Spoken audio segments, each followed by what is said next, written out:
Hi செல்லக்குட்டீஸ்! தைப்பூச விரதத்தில 4வது நாள்ல இருக்கோம். ஸோ காலையில நான் எல்லாம் எந்திரிச்சு குளிச்சுட்டு எல்லா வேலையும் முடிச்சுட்டு தான் நான் சாமி கும்பிட ஸ்டார்ட் பண்ணியிருக்கேன். வாங்க.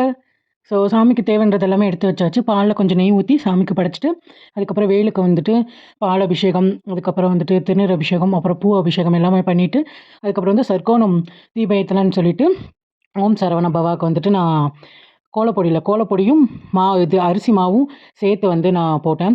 அதில வந்து சரவண பவான்னு எழுதி, அதில வந்து விளக்கு வைக்க போறோம். ஓகேவா? அதுக்கப்புறம் வந்துட்டு சாம்பிராணி ஏத்தி சாமிக்கெல்லாம் காமிச்சுட்டு, வீட்டுக்கெல்லாம் காமிச்சாச்சு. அதுக்கப்புறம் வந்து தீபமும் ஏத்தியாச்சு.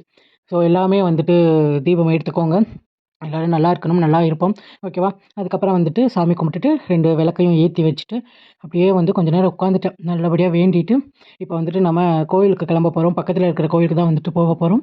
போயிட்டு வந்துடலாம். போம்போது நம்ம வீட்ல இருக்கிற ஷ் செம்பருத்தி பூ வந்து பறிச்சிருந்தேன். அத வந்து கடவுளுக்கு வச்சுட்டு, நல்லபடியா சாமிய கும்பிட்டுட்டு, வீட்டுக்கு வந்து வந்தாச்சு. அவ்வளோதான் செல்லக்குட்டீஸ். பாய்.